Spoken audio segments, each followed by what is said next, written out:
ఓం నమః శివాయ. ఓం నమో నారాయణాయ. నరదృష్టి నివారణ కాళభైరవాయ నమో నమః.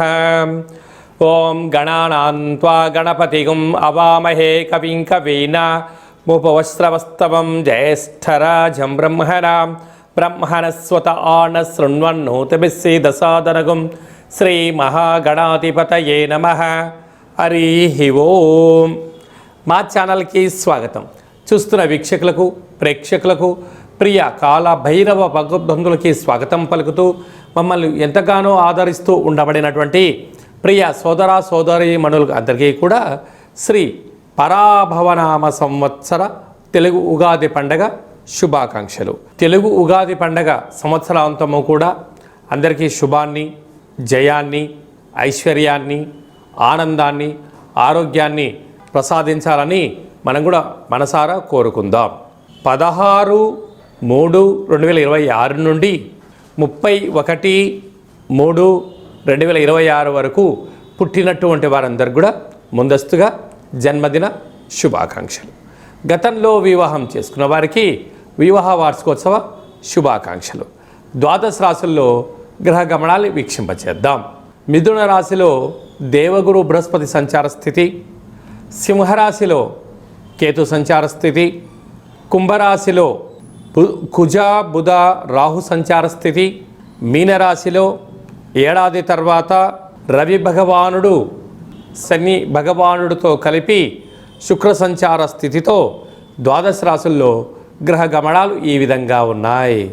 సింహరాశి వారికి రాశాధిపతి అయినటువంటి రవి భగవానుడు ఏడాది తర్వాత మీనరాశిలో శని భగవానుడితో కలిపి సంచారం చేయనప్పుడు అష్టమ రవి, అష్టమ శని, సప్తమ కేతు దోషం ఉన్నప్పుడు దోషాన్ని ఎలా తొలగించుకొని ఐశ్వర్యం ఎలా పొందాలో ఈ వీడియోలో సవివరంగా సంపూర్ణంగా తెలుసుకుందాం. సింహరాశిలో ఏ నక్షత్రాలు వస్తాయనగా మఖా నక్షత్రంలోని 4 పాదాలు, ఉబ్బా నక్షత్రంలో 4 పాదాలు, ఉత్తరా నక్షత్రంలో 1 పాదం కలిపితే సింహరాశి. రాశాధిపతి రవి భగవానుడు. వీరికి రాశిలోనే కేతు సంచార స్థితి ఉండడం వల్ల వృత్తులలో, ఉద్యోగాలలో, వ్యాపారాలలో, సేవారంగ కార్యక్రమాల్లో ప్రతి దాంట్లో కూడా వీళ్ళు పబ్లిసిటీ కోరుకుంటూ ఉంటారు.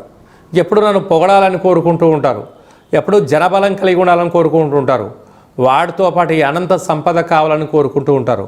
అవన్నీ కూడా ఈ శ్రీ పరాభవనామ సంవత్సరంలో మీకు అద్భుతమైన యోగకాలం అని చెప్పి కూడా గమనించాలి.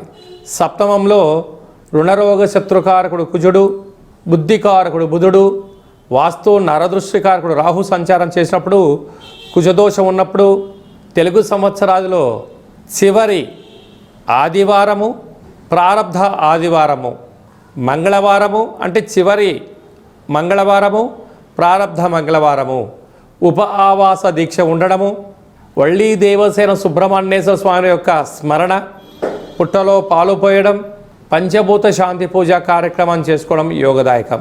అలాగా ఏడాది తర్వాత ఆత్మకారకుడు రవి, కళతకారకుడు శుక్రుడు, ఆయుకారకుడు ప్రాణకారకుడు శని భగవానుడి చేత త్రిగ్రహ సంచార స్థితి మీనరాశిలో ఉన్నప్పుడు సంవత్సరంలో చివరి శనివారము, సంవత్సర ప్రారంభ కాలంలో మొదటి శనివారము వ్రాతకోతలు, డబ్బులు ఇచ్చి పుచ్చుకునే వ్యవహారము, దూరావాయు జల ప్రయాణాలకు దూరంగా ఉండాలి. వివాదాలకు చాలా దూరంగా ఉండాలి. ప్రేమికులు, భార్యాభర్తలు, పార్ట్నర్షిప్ వ్యవహార కార్యక్రమం చేసేటువంటి వారు స్వల్పమైనటువంటి మాట తూలినను వాటిని ఓపికగా చిరునవ్వుగా స్వీకరిస్తూ సమస్యను పెంచుకోకుండా తగ్గించుకుని ప్రయాణం చేయగలగాలి. లేకపోతే వివాదాలు, గొడవలు, పోలీస్ స్టేషన్లు, యంత్రాలతో, ఆయుధాలతో మీరు ఇబ్బంది పడుతూ పోలీస్ స్టేషన్లు, కోర్టు మెట్లెక్కే పరిస్థితి అధికంగా ఉంటుందని చెప్పి కూడా గమనించాలి. ఏకాదశ స్థానంలో దేవగురు బృహస్పతి సంచారం చేయనప్పుడు దత్తాత్రేయ స్వామి యొక్క దర్శనం, శ్రీ మేధా దక్షిణామూర్తి స్వామి యొక్క స్మరణ, సత్ప్రవర్తన, ఆరోగ్య నియమాలు, నిత్య సూర్య నమస్కారము, ఆవుకు ఆహారాన్ని అంటే పచ్చగడ్డిని కానీ నానబెట్టినటువంటి నవధాన్యములు కానీ అక్కడ నానబెట్టిన బియ్యాన్ని కానీ ఏర్పాటు చేయగలగాలి. తెల్ల జిల్లేడు వృక్షం దగ్గర దీపం పెట్టగలగాలి.